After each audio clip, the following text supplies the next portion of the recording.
Good morning, friends.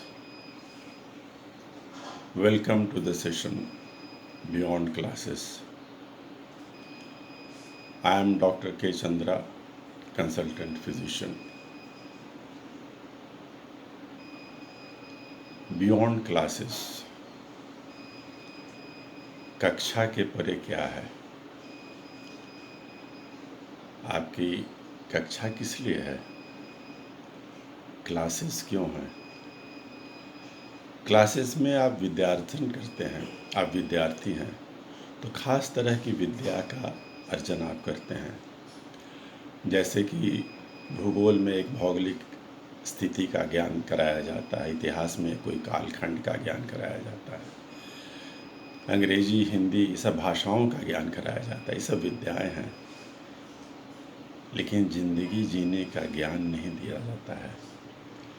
इसीलिए beyond classes में कक्षाओं के परे वो ज्ञान जो आपकी ज़िंदगी को सर्वांगीण विकास कर सके, आपको प्रतिभाशाली बना सके, उसके बारे में हम लोग दो शब्द डिस्कस करेंगे। बात शुरू करने के पहले मैं अपने पूर्व राष्ट्रपति श्री APJ कलाम साहब की ज़िंदगी से जुड़ी दो चार बातें आपको बताना चाहूँगा। फर्स्ट, वो एक गरीब परिवार से थे। सेकंड, बहुत लगन से उन्होंने पढ़ाई किया, बहुत ही विषय को ठीक से जानने की कोशिश किया, लेकिन मार्क्स के पीछे कभी नहीं भागे और स्कूल में उनको एवरेज स्टूडेंट ही माना गया। कॉलेज में भी प्रोजेक्ट में बहुत ध्यान से उन्होंने प्रोजेक्ट बनाया, लेकिन लेट होने से प्रिंसिपल की झिड़कियाँ भी मिली। वो एक साइंटिस्ट बने।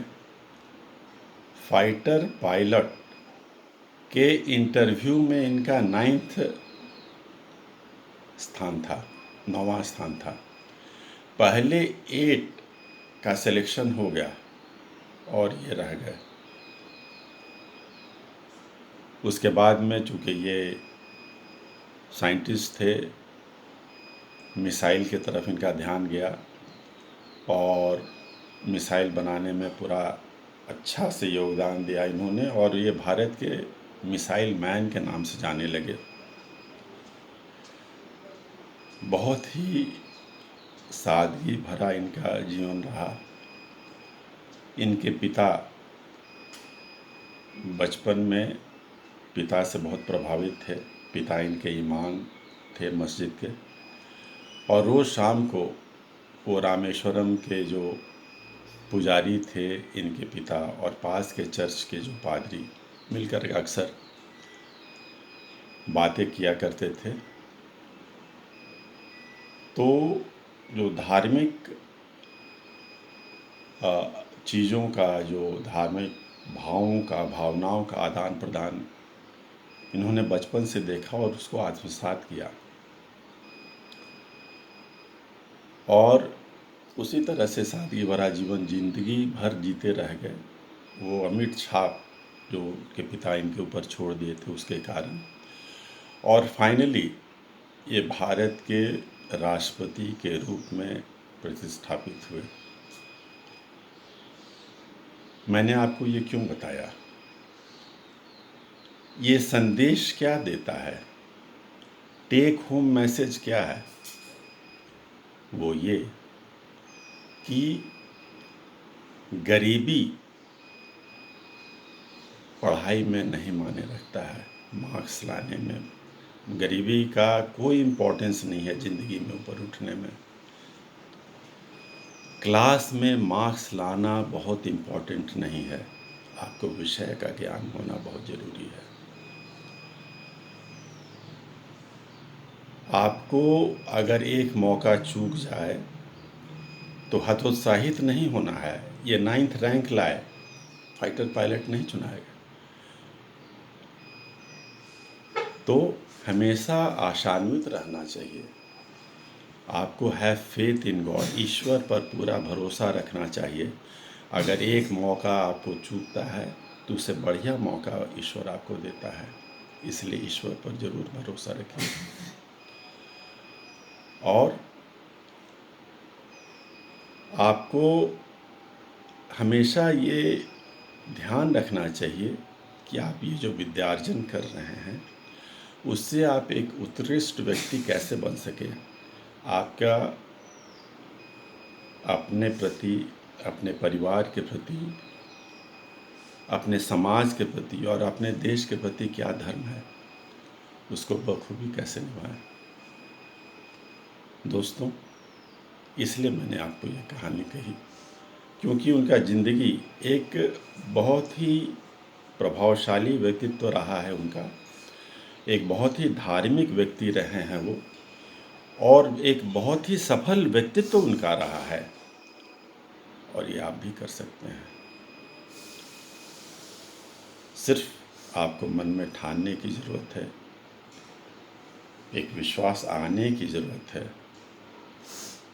और एक संकल्प की ज़रूरत है कि आप भी इस तरह से आगे बढ़ेंगे ज़िंदगी में सफल बनाने के लिए।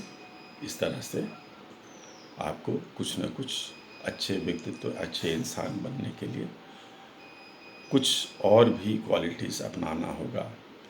दिल में क्षमा, करुणा रखना होगा, वाणी में मिठास रखना होगा, कर्म में दान की भावना रखनी होगी, तो एक बहुत बड़े इंसान आप बन सकते हैं। कल को आप ही में से कोई एपीजे अब्दुल कलाम बन सकते हैं, कोई नरेंद्र मोदी बन सकते हैं, कोई महाकवि कालिदास बन सकते हैं। बस संकल्प की ज़रूरत है। विद्यार्जन जरूर करते रहिए, लेकिन और विद्यार्जन भी जो करना है, तो पढ़ाई करना है, उसकी भी एक कला होती है। कैसे आपको कैसे आपको विषयों का चयन करना है, और उसके बाद कैसे विषयों का पठन करना है, किस लगन से पठन करना है, और फिर उसका मनन भी करना है, और एक अच्छा शयन भी होना चाहिए, अच्छा भोजन भी होना चाहिए, शुद्ध विचार होने चाहिए। तो मैं आपको विश्वास दिलाता हूँ कि आप एक बहुत ही सफल व्यक्तित्व के रूप में उभर आएंगे, समाज में बहुत ही प्रतिष्ठित व्यक्ति बनेंगे, और पूरे देश आप पर बहुत ही प्राउड फील करेगा। हमारी शुभकामनाएं आपके साथ हैं। ईश्वर की कृपा पर बनी रहेगी। जय हिंद, जय भारत, धन्यवाद।